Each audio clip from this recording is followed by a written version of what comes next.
Hi, this is Brad Linder, and today I'm unboxing something that I actually purchased for myself recently. It is a new phone. After years of using a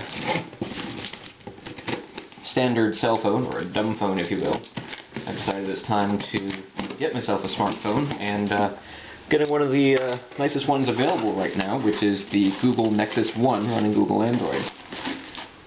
Now, I actually reviewed this phone for Download Squad recently. You can read my review by going to downloadsquad.com, but I didn't shoot an unboxing video, so I thought I would do that now. You can see it comes in a fairly small box here. You open it up, and first thing you're greeted with is the phone.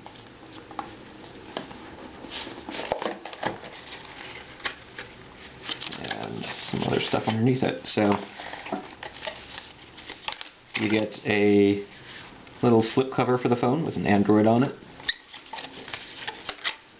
Some information about how to get the phone started with the phone. Warranty, important information. That's it for that. Here we have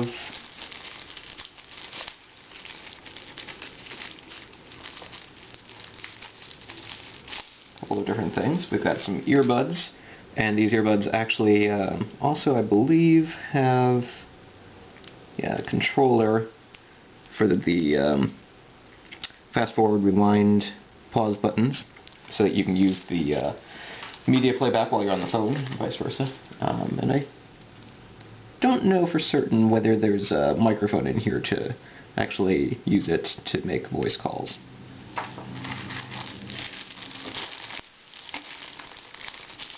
Next up, we've got the charger. So it charges in the same port that you would use for the USB sync cable. Fairly small. Battery, which is pretty thin. It's a 5.18 watt-hour battery, 1400 milliamp hour.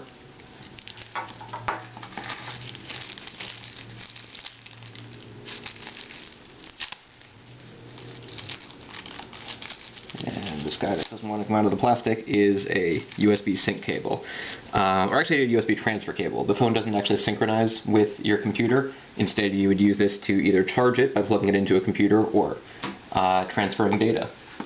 And that's it. So let's take a look at the phone itself.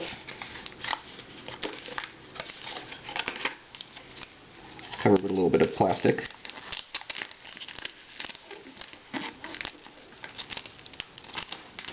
Actually, a lot of plastic.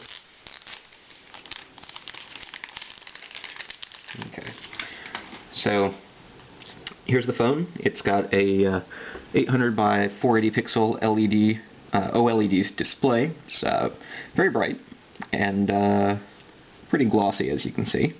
On the bottom, you've got a couple of soft buttons for back, menu, home, and search. There's a trackball here that you can use to move around a little bit. There's no cursor, it's not quite like Windows, but if you're entering text, for example, you can use this to go back and forth, and you can also use it when scrolling through web pages and doing other things.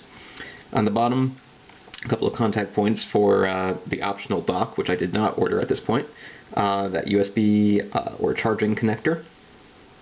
On the back, you've got a camera with flash, speaker, headphone jack at the top.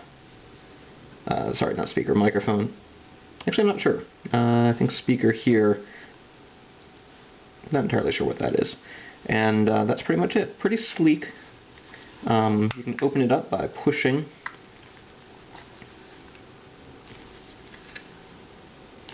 With both fingers here. Try not to break it.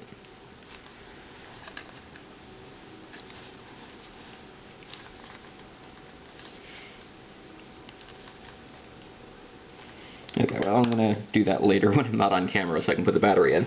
In the meantime, just wanted to give you a quick comparison to a couple of other items. Here it is with an iPod Touch, which is thinner than a typical iPhone, so it's not quite a fair comparison there. You can see the iPod Touch is thinner, but they're pretty similar in terms of overall size. The screen on the Nexus One is a little bit larger, perhaps, or a little longer. It's actually not quite as wide.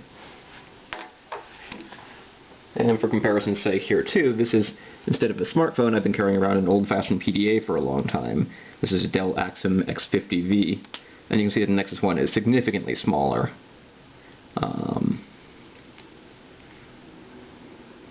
It's less wide, it's about the same length, but it's also thinner and lighter. So there you go. I'm going to go ahead and put that battery in and start using my new phone. This is the Google Nexus One from Google, running Google Android 2.1.